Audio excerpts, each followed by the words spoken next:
प्यारे बच्चों, आज हम सुदामा चरित्र के 2-3 पद पहले हो चुके थे, लेकिन अगले 3 पद करने जा रहे हैं। बेटा, जो पिछला लेक्चर था उसमें 3 पद हो चुके थे, तो आज 3 पद आज करने जा रहे हैं। ध्यान से सुने। अब इस पद में क्या कहा गया बेटा? जब सुदामा श्री कृष्ण ने विदा कर दिया, विदा होने के पश्चात मार्ग में सोचता रहा था कि मैं श्री कृष्ण के पास गया, उसने आने का कारण भी नहीं पूछा, न ही मुझे कुछ दिया।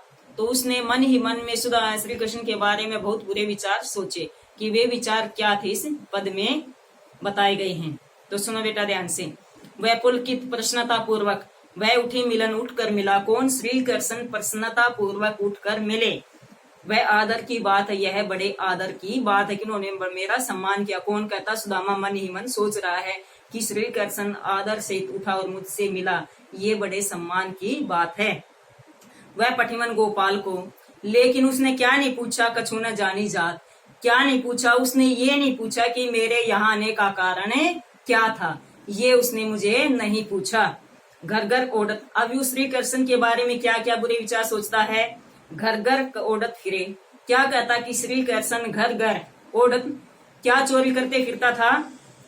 तनक दही के काज, वह दही चुराता फिरता था। कि श्री कृष्ण तो वही है जो घर घर जाकर दही चुराता फिरता था। कहा भयो सो अब भयो हरि को सारा समाज। अब वह श्री कृष्ण कहाँ है कि अब तो वह समाज का राजा बन गया। वह मेरी सहायता कैसे करेगा?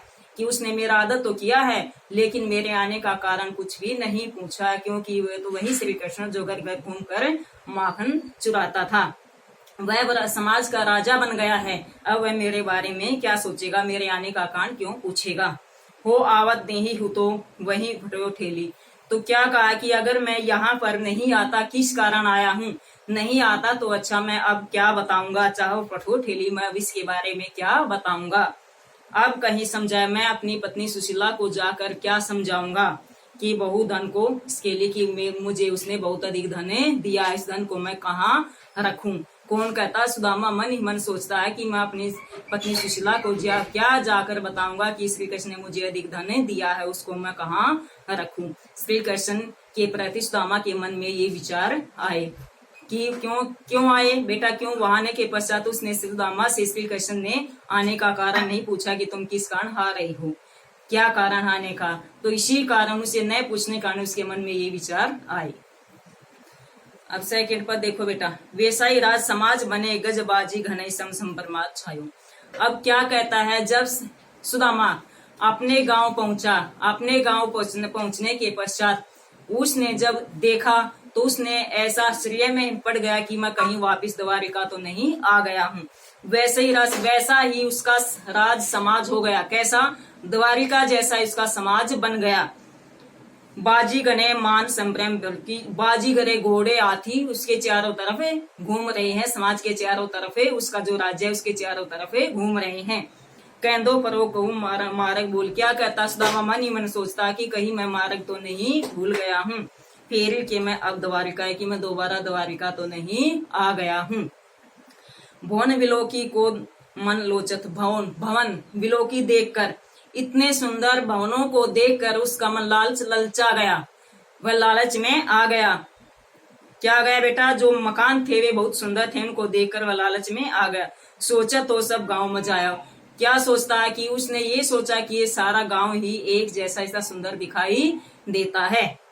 पूछत पांडे ब्राह्मण, उन्होंने सभी ब्राह्मणों से पूछा, पर झोपड़ी को कहूँ खोज न पाए। लेकिन अपनी झोपड़ी को वह कहीं पर भी नहीं खोज पाया।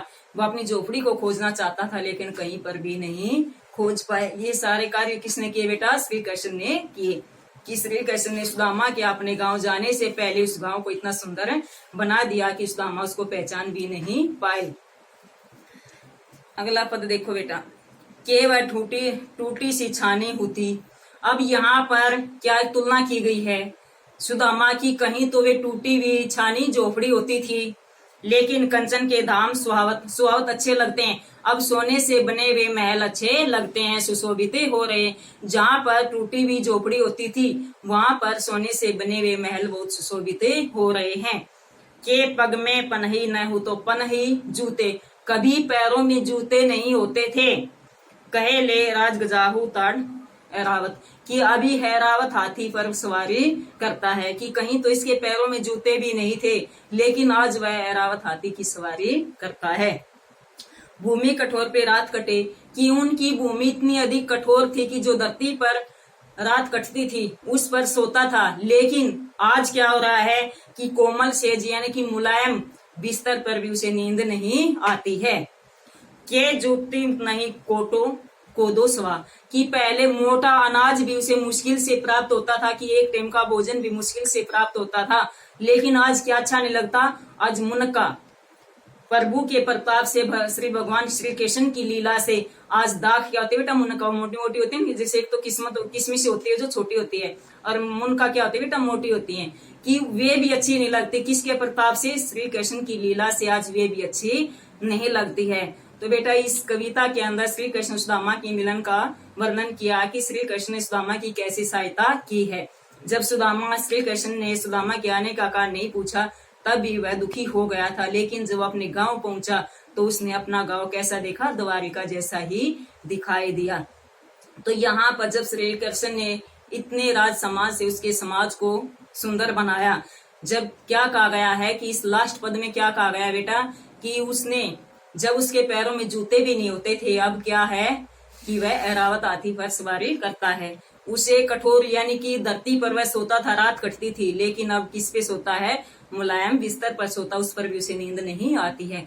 कहीं उसे एक वो समय का भोजन भी नहीं मिलता था, मोटा अनाज, जैसे मोटा अनाज होता है बेटा, बाजरा ज्वार, ये मोटा अनाज होता है, कि ये इससे अपना पेट भरता था, लेकिन आज उसे मुनका भी अच्छी नहीं लगती, वे भी किसके, भगवान श्री कृष्ण की लीला से। धन्यवाद।